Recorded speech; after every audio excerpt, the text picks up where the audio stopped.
ajuda aos organismos de combate à lavagem de dinheiro a terem uma visão global. Olá, este é o Poder Entrevista. Eu sou Hamilton Ferrari, repórter do Poder 360, e vou entrevistar Bernardo Surur, diretor-presidente da AB Cripto, Associação Brasileira de Criptoeconomia. Bernardo tem 39 anos, tem 15 anos de experiência em governança, mercado financeiro, criptomoedas e economia digital. Atuou para a construção do marco regulatório das criptomoedas no Brasil, incluindo a autorregulação do setor e a regulamentação da Receita Federal. Antes de presidir a AB Cripto, foi diretor de risco e compliance na controladora do mercado Bitcoin e gestor na B3.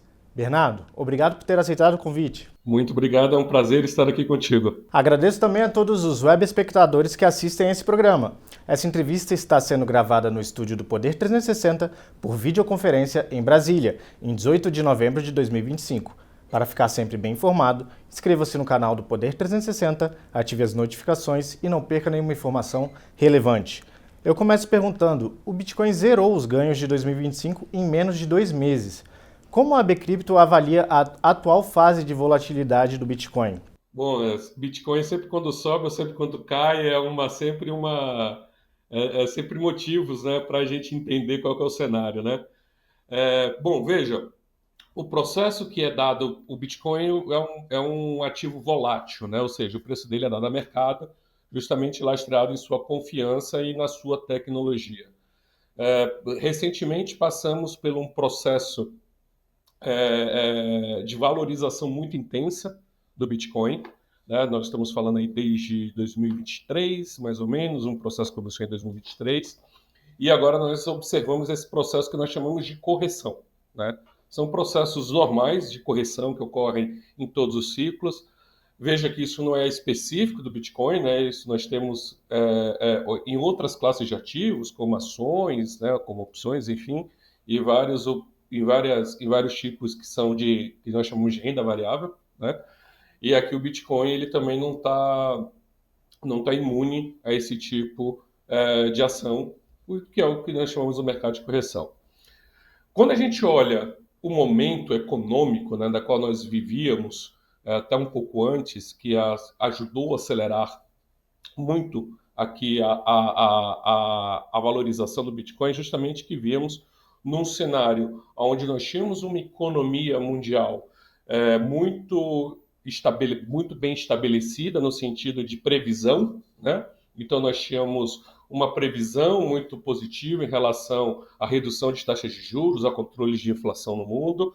Então muitos desses processos ajudaram que ativos que são de renda variável ganhassem ali força, né, frente a políticas monetárias do mundo, tendo em vista que era uma previsão também do mundo, uma redução das taxas de juros feita pelos bancos centrais, tendo em vista o controle. Nós temos um novo caminho que nós observamos agora. Então, o Bitcoin foi tomado como uma série de adoções, e agora o cenário de imprevisibilidade em termos de economia global, né, que foram colocadas por meio das tarifas, que foram colocadas por meio de fechamentos de acordos multilaterais, enfim, alguns outros passos também relacionados à política, não apenas monetária, mas o quadro político internacional, que o mundo está mais fragmentado, vou colocar assim, menos globalizado, fazem com que economistas observem um momento como um momento de correção de rota. Então, naturalmente, o que nós estamos observando agora é justamente reflexos dessa imprevisibilidade, né? Então, nós tivemos recentemente uma corrida pelo ouro, nós tivemos recentemente uma corrida por tipos de ativos diferentes, inclusive em mercados emergentes, que pudessem pagar mais juros, né? E nesse processo dessa corrida, nós tivemos uma grande elevação do valor, né? Chegando o Bitcoin batendo ali em torno de 125 mil dólares. Neste processo que nós estamos, que é o processo pós-shutdown nos Estados Unidos, então, pacificada a questão do shutdown pelo menos até janeiro do ano que vem, a previsão, a questão em torno da política monetária ele se volta a outros tipos de ativo, e essa questão colocada em relação a ativos mais voláteis, eles vão procurar outros ativos ali que, não vou dizer mais seguros, mas que tenham um rendimento, ou tem algum tipo de proteção, ou tem algum tipo de renda, vou colocar assim, de renda fixa, de que seja melhor, que já esteja estipulado no seu próprio ativo. Esse cenário ainda é incerto, né? O que eu posso dizer é que globalmente o valor do Bitcoin, né, que é o valor da sua tecnologia, continua avançando no mundo, assim como o processo regulatório que nós recentemente estamos passando aqui no Brasil também tem passado no mundo inteiro. Então, o valor do seu uso, o valor da sua tecnologia, ele continua presente e cada vez mais expandindo. Agora, se isso vai ser refletido no preço, a gente só vai conseguir saber a partir das próximas movimentações e o que vai acontecer no cenário macroeconômico global e no cenário macroeconômico, macropolítico também. Agora, com o cenário que temos hoje, na sua avaliação, você espera um mercado que continue em queda ou vai ficar nessa de estabilidade até o final deste ano? Isso é uma questão que nós queríamos saber, né? Então, eu acho que essa é a grande pergunta que todos querem saber, né? Nós vamos ter um aumento, nós vamos ter uma redução do preço, né? Que sempre é bom lembrar que a diferença entre valor e o preço, né?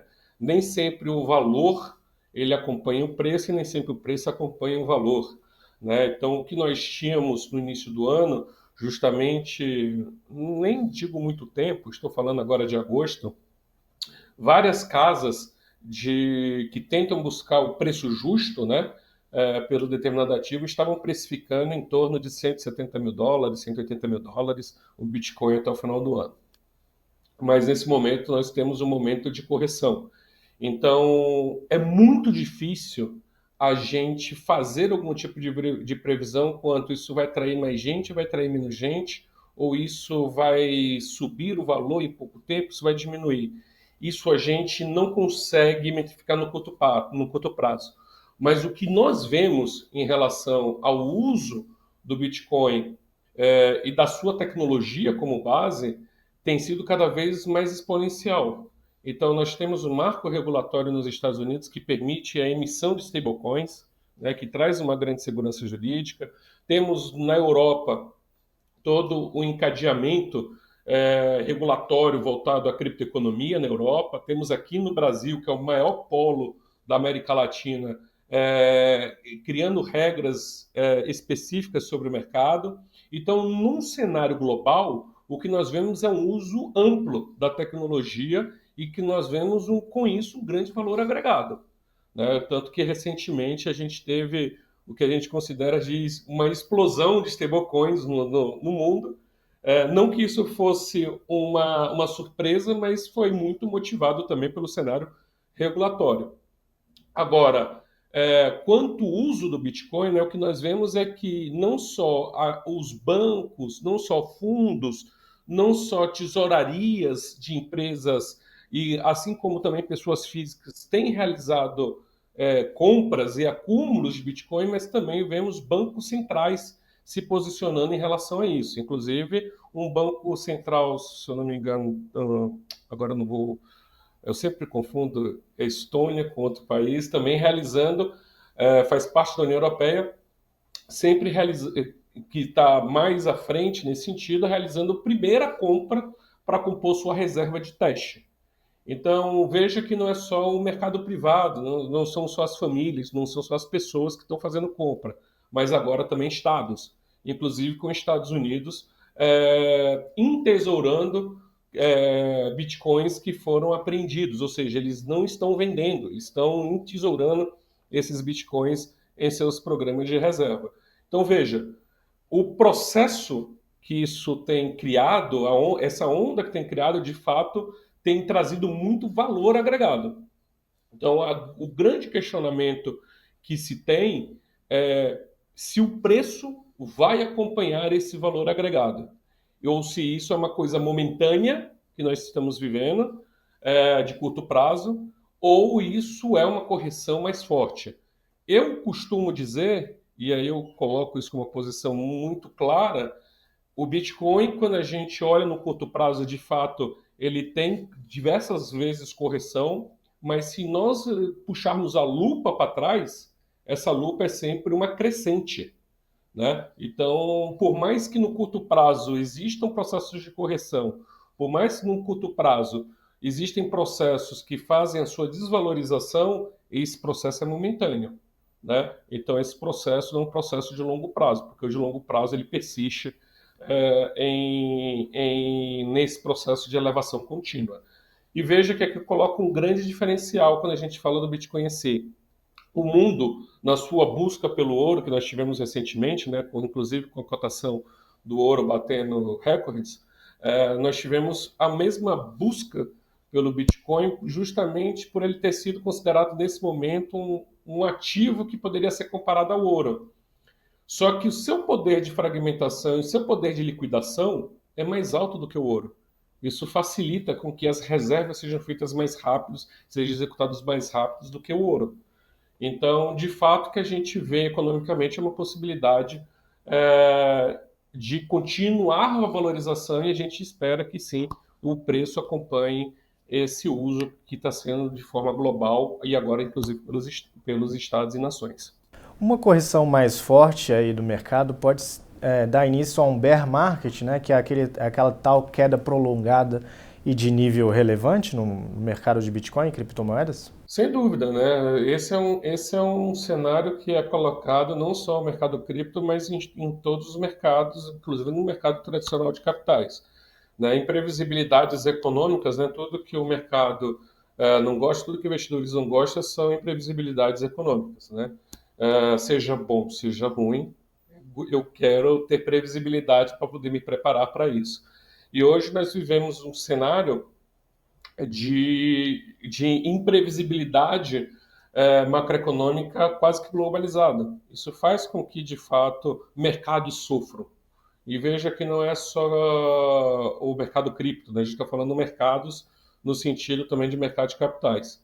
Historicamente, o Bitcoin teve outras correções, né, que terminaram também em bear market, como foi colocado, que tiveram ali prazos prolongados, mas logo em seguida desse bear market vieram o que nós chamamos, né, no mercado tradicional de bull market, né? Então, justamente elevando o seu preço para acima do patamar sempre que estava sendo antes avaliado, antes do bear market. Então, processos de correções, eles existem. Esse é um processo que nós não sabemos ainda, nós não conseguimos mensurar se ele é momentâneo ou se ele vai durar, se ele é de curto prazo ou de longo ou de médio prazo. O que nós sabemos é que no longo prazo o ativo Bitcoin continua a desempenhar um ótimo papel e uma ótima valorização em termos de preço ao decorrer da história. E quais serão os fatores macroeconômicos que mais vão influenciar o mercado cripto? Essa é uma questão muito boa, né? Porque o que a gente observa são alguns fatores predominantes que são de preocupações globais, né? Então, primeira coisa, um mundo mais fragmentado, como colocado, um mundo menos globalizado, como nós estamos acostumados, um mundo onde as cadeias de valor elas estão sendo internalizadas ou estão sendo quebradas de alguma forma, faz com que o comércio em si, faz com que essa estrutura mundial ele se readeque, né? Então essa estrutura tende a que investimentos saiam de tesourarias, de empresas, de pessoas para criação de outros ativos, né? Para criação de outras questões mais locais, né? Como no caso, por exemplo, os Estados Unidos vem pontuando o grande objetivo, né, trazendo ali das tarifas colocadas, por exemplo, nos Estados Unidos, é justamente ajudar que o mercado americano volte a criar produções internas, né? Então, este é um cenário colocado, né? Aqui existe uma possibilidade justamente da fuga desse capital, não só apenas do mercado cripto, né, mas também fuga de outros mercados, como o mercado de capital, para a estruturação desse tipo de ativo. desse tipo de atuações. Um segundo passo, um segundo ponto que a gente vê, esse pode ser um ponto que a gente pode considerar como algo que a criptoeconomia ela pode ser não valorizada, mas pode ser observada como um meio, né, de resolução. Nós observamos que o endividamento dos países, né, ele permanece em alta, né, ele continua aumentando, né, pós-Covid, né, pós-pandemia. Então, nós temos uma dívida americana muito, muito, muito elevada, nós temos uma dívida europeia também, na parte dos países, muito elevada, parte dos países é, é, é, é, desenvolvidos também muito elevada. Nós temos aqui também no Brasil uma situação que a gente observa também uma elevação do nosso endividamento interno. Então a gente observa alguns cenários que fazem com que o investidor olhe e diga assim: poxa, esse valor, isso pode levar a que governos comecem a produzir mais dinheiro. E produzir mais dinheiro significa mais inflação.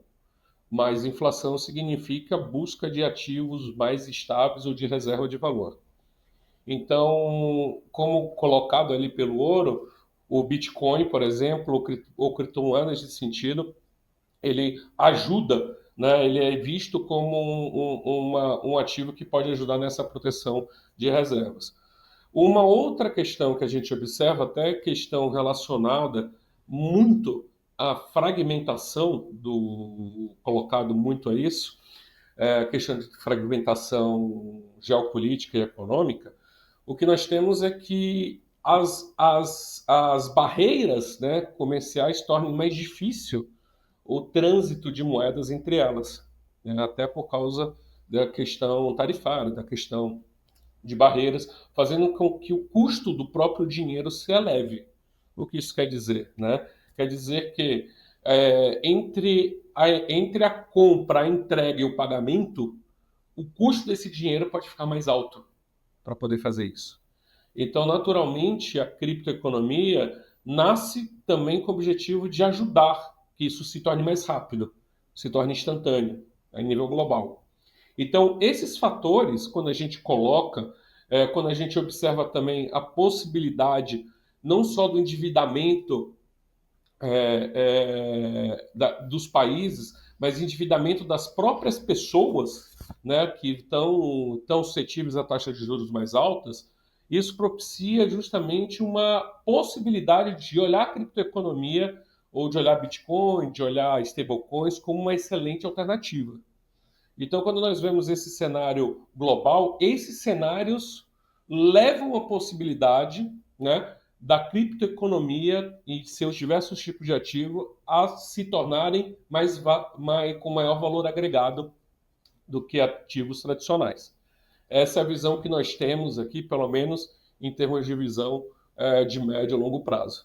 Falando um pouco de Brasil, o Banco Central fez mudanças nas regras que regulamentam os ativos virtuais. A AB Cripto considera o ambiente regulatório brasileiro adequado ao crescimento do setor? Sim, considera. Até eu acho que é um ponto muito importante observar que o fator regulatório é um fator que traz a segurança jurídica, é um fator que também ele ajuda no processo de valorização da criptoeconomia como todos os seus ativos. Esse processo é observado não só no Brasil, mas no mundo. Mas aqui no Brasil, o que nós temos, na verdade, é o Brasil na vanguarda, muitas vezes, dessa discussão. Então, observe, nós temos uma lei aprovada desde 2022, essa lei criou o marco legal da criptoeconomia no Brasil, nós temos um decreto desde 2023, do qual delega ao poder de supervisão e regulação deste mercado para a CVM Banco Central. Em 2023, a CVM já fez os primeiros processos normatizadores ou reguladores do setor para tudo aquilo que fosse ativo, criptoativo lastreado, né, no ativo tradicional, né, os famosos tokens de renda fixa. Então já possui essa atividade. A Receita Federal, desde 2018, já normatizou os reportes que deveriam ser feitos para ela. E agora nós temos o Banco Central, após 7 consultas públicas, lançando as 3 primeiras normas. Da qual essas normas elas descrevem o processo de autorização, a constituição da empresa e, olha só, mais uma regra da qual cria a possibilidade de que transferências cambiais ou cross-borders sejam realizadas por meio de stablecoins ou ativo lastreado em moeda, possibilitando assim o seu uso oficial como forma de câmbio. Então, o Brasil, nesse cenário, vem sendo colocado à frente em muitos sentidos, né? Estados Unidos vai lembrar que só esse ano teve um processo de aprovação de 2 leis nos Estados Unidos. A MiCA, que é a lei, né, europeia voltada à criptoeconomia, só foi aprovado ano passado e implantado somente ano passado. Então, o Brasil ele continua na vanguarda dessa criação e uma criação equilibrada, que eu acho que é melhor, que eu acho que é um ponto de vista muito positivo do Brasil.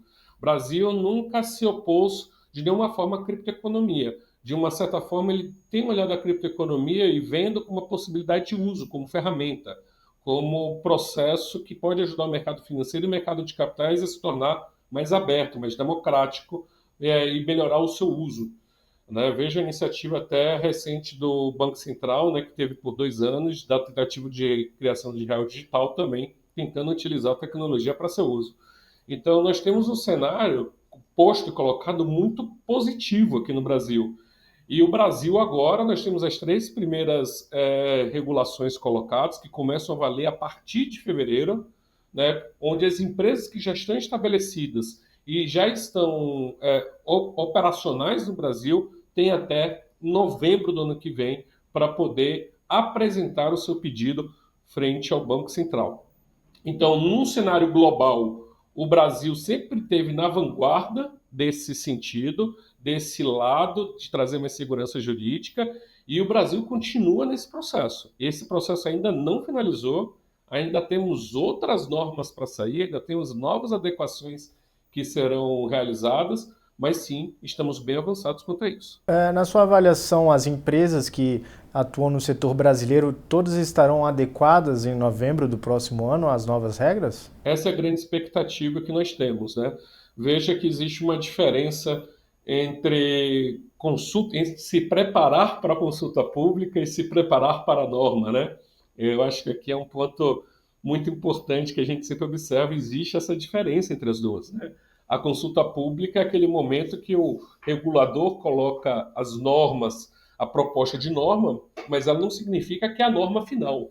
Ela significa que ela vai acolher, né, e vai trazer ali frente uma nova regra após acolhimento de diversos pontos. Então, hoje, muitas empresas se prepararam para a regra colocada da consulta pública, porém essas regras vieram diferentes em vários pontos frente às normas publicadas, né? Então, pode-se dizer que 90% das empresas estavam preparadas para as regras da consulta, mas que agora não estão 90% preparadas para a norma colocada pelo Banco Central.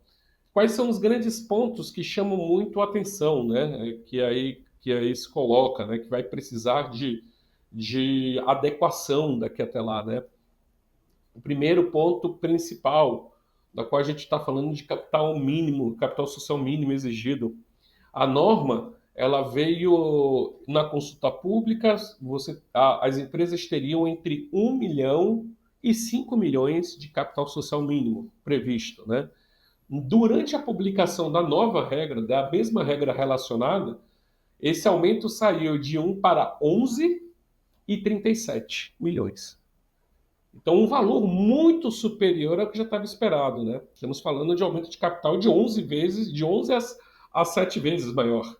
Então, é um capital social muito, muito, muito maior do que o esperado. Isso, de fato, traz um impacto operacional para todos aqueles que estavam esperando essa condução. Tem muita empresa que será impactada com esse capital social mínimo? Sem dúvida, né? Terão muitas empresas que serão impactadas, né? A gente está fazendo um levantamento para poder entender ainda qual que seria o impacto real, mas esse é um cenário que não afeta só a criptoeconomia, afeta também as fintechs de uma forma geral, com base na regulação, se não me engano, número 14, que foi publicado uma semana antes. Então, essa regulação ela traz capital social muito mais alto do que o previsto, né? Isso faz com que empresas corram atrás desse capital, né? Se você estava se preparando para 1 para 5 e aí recebe uma conta que é 11 vezes maior, o dinheiro não se brota, né? Então precisa justamente correr atrás desse capital. Então essa é uma das grandes preocupações. Outra grande preocupação está em torno da adequação que os sistemas precisam ser feitos justamente para poder aderir à norma, né? Então, tem várias questões envolvendo jornada do cliente, suitability, necessidade do custodiante estar no Brasil, por exemplo. Muitos desses custodiantes não estão no Brasil, então esses custodiantes precisam se adequar às regras também. Então, tem várias questões que estão sendo colocadas também de cunho operacional, como também criação de reportes, como informações específicas, e nesse momento temos até dúvidas sobre algumas nuances ainda, como, por exemplo, a regra da qual estipula utilizar cripto para câmbio. Há muitas dúvidas ainda, principalmente na questão dessa regra. Então, dizer que todos estão preparados, eu posso dizer que ainda não. Boa parte está estudando, está avaliando de como é que vai executar e que em breve nós teremos um cenário para poder discutir e levar, inclusive, ao Banco Central como uma proposta ali de adequação, né, para que todos estejam também embaixo do mesmo guarda-chuva e que o Banco Central consiga cumprir ali o seu papel como supervisor e regulador. Então, esse é o momento que nós estamos agora, justamente entendendo com o mercado quais são os impactos e quais são os seus desdobramentos nesse cenário atual, né, da qual as normas que acabaram de ser publicadas ainda estão sendo digeridas por várias pessoas. E diante dos últimos episódios de ataque cibernético no sistema financeiro, o Banco Central tem bastante preocupação agora com a questão da lavagem de dinheiro. As normas atuais que o Banco Central publicou para os criptoativos consegue brecar esse tipo de prática no mercado brasileiro? É um bom ponto, né? Porque isso a gente sempre conversa sobre lavagem de dinheiro e cripto, já conversa isso há bastante tempo, né?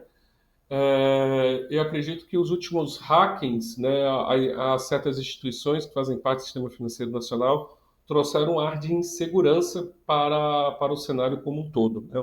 Vejo que várias ações do Banco Central também visam, né, mitigar não somente a lavagem de dinheiro, mas também os ataques hackers, né? Inclusive, um dos pontos colocados pelo capital mínimo, e aí depois a gente pode questionar se o capital mínimo realmente faz sentido nesse cenário ou não, mas um dos motivos de elevação de capital mínimo de uma forma mais global está entrelaçado a essa questão envolvendo os hackings, né, e questões de lavagem de dinheiro. Bom, prevenção à lavagem de dinheiro no mercado cripto, ela é totalmente possível, como ela é extremamente eficiente, né? E aí eu coloco como motivo todas as operações do mercado cripto elas são rastreáveis, né? Então aqui você consegue ter o histórico de rastreio de todas as operações. E isso traz algo que no mercado financeiro tradicional raramente você consegue executar de fim a fim, né? É como se cada nota, como se cada dinheiro contasse uma história. Na criptoeconomia a gente consegue fazer isso, né? No mercado tradicional isso torna mais difícil. Você precisa, na maior parte das vezes, perguntar para a pessoa que é a detentora daquele dinheiro para poder fazer isso. Então, quando a gente está falando de programas de prevenção à lavagem de dinheiro no mundo cripto, tem um estudo que mostra isso de forma histórica, que é um estudo de uma importante empresa do setor que faz a avaliação de todos os dados e publica estudos voltados a isso, que é o estudo sobre crimes na criptoeconomia do ano passado, mostrou que apenas 0,14% das operações no mundo foram ou oriundas de crime, ou oriundas de fraude de alguma forma, ou foram usados para lavagem de dinheiro. Então, é uma porcentagem muito, muito, muito, muito pequena. E esse número ele se repete ano a ano, como se fosse um número muito baixo. Então, quando a gente olha esse cenário, inclusive as empresas que estão aqui na associação, elas seguem por exemplo, nossa autorregulação de prevenção à lavagem de dinheiro, que foi a primeira documentação, vamos colocar assim, normativa, da qual ajudou as empresas ali a implantar seus programas de prevenção à lavagem de dinheiro aqui no Brasil, inclusive virou referência internacional. Boa parte dessas regras que estão nessa autorregulação foram incorporadas na regulação do Banco Central para criptoativos, né? Então, para as empresas, num cenário de forma geral. Então, por exemplo, como ter processos de conhecer suas transações, como ter uma equipe qualificada, como fazer reportes, como é que esses reportes deveriam ser feitos. Tudo isso foi colocado ali, né, no processo de regulação do Banco Central. Inclusive, o Banco Central ele deixou muito claro que processos de certificação, como a Bcrypto tem feito para seus associados, também podem ser usados como uma forma de mensurar se o programa ele é eficaz ou não. A grande questão que eu vejo agora de uma forma mais sistêmica é que sim, essa regulação ajuda ao combate à lavagem de dinheiro de uma forma mais global. Por quê? Porque antes nós tínhamos o mercado cripto separado, fazendo combate separado do mercado financeiro tradicional. Agora, todos esses mecanismos vão se unir, vão ser um só. Isso ajuda ao regulador, isso ajuda aos organismos de combate à lavagem de dinheiro a terem uma visão global, né, e combater isso de forma global. Então, todas as ações nesse sentido são muito boas. Então, sim, o sistema financeiro ele fica mais forte com isso.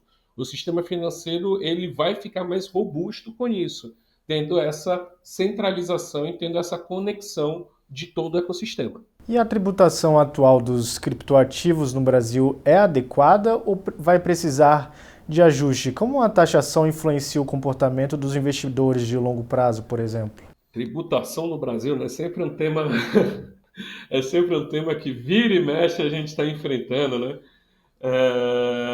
Bom, a tributação no Brasil ela segue basicamente de duas formas, tá? Vamos falar para o investidor, né? Quando ele acumula ganho de capital, né? Então, a partir de uma faixa de isenção de 30 mil, né? Então você tem alíquotas que são estabelecidas, que são progressivas. Conforme o seu ganho for maior, essas alíquotas vão incidindo sobre o lucro, né? O que a gente chama de ganho de capital. Essa é a forma mais básica de toda sistema de tributação para o investidor. Para as empresas, nós estamos falando do recolhimento de quase todos os tipos de impostos durante a transação, né? Então, basicamente, o que a empresa incide, ele paga ISS, enfim, vários outros tipos de tributação, isso sem contar as tributações da própria empresa, né, que já são aplicadas. Então, em cima de cada transação, vamos supor que a transação de intermediação tem 1% de taxa, tem 0,5% de taxa, os impostos daquela transação incidem sobre essa operação de intermediação. Então, nós temos esses dois cenários colocados. Nesse ano, nós tivemos uma proposta do governo, por meio da MP 1303, de modificação, que foi a MP criada logo após a discussão do IOF, né? Então, nós tivemos a discussão do IOF, onde também se sentia, onde nós tínhamos a visão de que essa discussão também planejava pegar cripto ali, né? Mas existia um cenário da qual não era possível fazer, então foi sim colocado o MP 1303 com o objetivo de mudar esse processo de tributação, que se equivaleria a partir de agora, né, trazendo uma alíquota ali de 18%.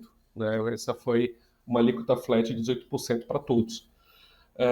Esse MP não avançou, ela terminou, primeiro, não está avançando na Câmara, então ela não avançou. Então, o processo de tributação que inicial que eu falei, ela continua sem alterações. Mas nós observamos que a discussão tributária, principalmente voltada à IOF, para a operação de câmbio, ela será inevitável ano que vem. Neste momento, nós não temos essa discussão, né? Nós não temos esse tipo de atuação, porque não faz parte do Banco Central discutir sobre isso, né? Mas nós observamos que sim, né, no exato momento que você utiliza um ativo para a realização de determinado processo de câmbio, inclusive a regulamentação deixa isso muito claro para as questões de cartão de crédito. Então, cartões de crédito que utilizam stablecoins e ativos digitais para poder fazer o processo de balanceamento e, portanto, não pagar IOF, né? Onde tem esse processo também já foi descrito como uma operação de câmbio tradicional. Então, sim, eu não vejo muito caminho aonde nós teremos essa discussão sobre esses tipos de operação transfronteiriças o que utilizem criptoativos de forma oficial não incidam IOF e eu não vejo muito cenário para que a gente não discuta isso em 2026. Eu acho que é uma discussão meio que inevitável quando a gente observa o cenário tributário brasileiro e quando a gente observa a adequação de vários modelos, de vários tipos de negócio a modelos já tradicionais. Mas a AB Cripto, ela então defende que haja uma discussão para que seja tributada essas transações consideradas também como operação de câmbio, né? A gente na MP 1303 nós fomos contra a MP, tá? E ali o motivo não é por causa de tributos, o motivo é que ela criava um desbalanceamento, tá?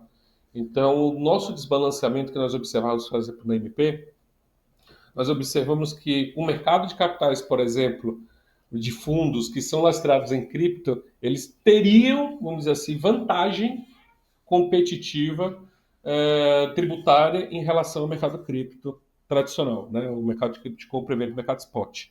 Então, isso criaria um desbalanceamento. Um outro desbalanceamento que nós observamos que seria criado era a retenção na fonte, né, para o usuário. Isso que, primeiro, é extremamente difícil de fazer, para não falar impossível no mercado cripto, tendo em vista que se você compra na corretora A, transfere para B e vende, você não sabe por quanto ele comprou, não sabe qual foi o preço que ele adquiriu, né? Então, esse controle se torna impossível de ser feito. Um pouco diferente do mercado financeiro tradicional, onde você tem a informação do preço da outra ponta. Aqui você não tem. Então, levaria uma insegurança jurídica nesse caso, né? Não levaria uma segurança para o investidor. Isso faria com que investidores brasileiros olhassem o mercado nacional e falassem, olha, eu acho pouco atrativo. Eu vou buscar outras plataformas que não estão no Brasil, porque já que é o mercado global, né? E vou partir para elas, vou negociar para elas. Então, isso faz com que você tenha uma fuga, né, de pessoas que usam plataformas que já estão aqui operando e já estão trabalhando para fora. A discussão do IOF, quando a gente observa, a discussão ela é pragmática. Se é um imposto colocado por uma questão regulatória, onde já incide outras questões, ou já incide outros tipos de operações cambiais, e esse é um tipo oficial, não tem muito para onde a gente discutir, né? A gente observa que é isso, nós estamos falando, na verdade, de uma equiparação. Se esse valor, se essa questão ela não for diferente das demais, o que eu quero dizer? O IOF vai ser mais caro, ou o IOF vai incidir sobre compra e venda, né? Mas não, ele tem que incidir da forma correta, da forma certa, para que você não tenha um desnivelamento, né? Então, veja, você incidir o IOF sobre compra e venda, isso vai fazer com que o mercado brasileiro se torne mais caro frente à questão da própria alíquota. Então, para a gente poder facilitar, se na compra e venda de um ativo, de um stablecoin, seja lá para qual for o uso, incidir 10%, vou colocar esse valor como sendo a alíquota básica, só para facilitar o entendimento, O mercado brasileiro, frente àquele stablecoin, vai ficar 10% mais caro que o internacional. Aí não vai fazer sentido. Aí o investidor vai para fora e compra para fora, já que o mercado brasileiro está 10% mais caro. Então, o saber aonde aplicar um imposto e quando aplicar, ele é fundamental. Né? Então, eu creio que a discussão sobre o OF é uma discussão que nós vamos ter, não sobre se somos a favor ou contra, essa não é a grande questão. A grande questão é se incide onde que incide e se isso termina trazendo equiparação e não uma questão de concorrencial, que leve para A ou para B. Né? O que a gente mais torce, o que mais a gente trabalha são justamente um mercado equânime, né? É um mercado sempre onde todos estejam na mesma posição. Recentemente, a Receita Federal fez uma publicação que regulamenta os ativos virtuais, né? E qual é o impacto dessa decisão sobre o mercado de criptoativos brasileiro e como o ecossistema pretende se preparar às novas normas que passam a vigorar agora em julho de 2026? Essa regra que foi publicada agora já era uma regra que nós discutimos muito ano passado, né? Então, teve uma consulta pública aberta de setembro, se eu não me engano, a outubro. Nós, anteriormente, a gente já tinha discutido em fóruns abertos, né, com a Receita Federal, da necessidade dessa adequação. Então, nós estamos falando de um processo de adequação das regras. O Brasil já tinha, né, então, para a gente poder trazer o histórico, o Brasil já tinha a IN 1888, da qual descrevia o reporte das empresas para a Receita Federal, né, de operações da Receita Federal. Ano passado, por uma questão em conjunto com a CDE, ela viu a necessidade de atualizar essa regra frente ao framework da OCDE, né? Então, por isso que começamos as discussões conversas, né, com a Receita Federal no passado, justamente da criação dessa adequação, onde ela já vinha apontando que ela ia soltar a consulta pública em setembro. Em setembro, se eu não me engano, ela soltou a consulta pública, colocou ali 2 meses para se manifestar. Era uma regra extremamente complexa, e aqui fazer o agradecimento à Receita Federal que nos ouviu, e nós pedimos em novembro, por favor, uma extensão de prazo para conseguíssemos responder em tempo adequado. Essa manifestação foi acolhida pela Receita Federal, né, que manteve até ali, o final de dezembro, a consulta pública aberta, e nós respondemos. Essa regra já era uma regra aguardada pelo setor. Vários pontos da regra foram, de fato, acolhidos pela Receita Federal, tá? Então, agora nós temos essa nova regra que traz o reporte das informações para a Receita de uma forma mais ampla. Então, antes você só tinha que reportar ali compra e venda e o saldo no final do ano, e agora você entra com outras questões como staking, transações, algo mais completo, né?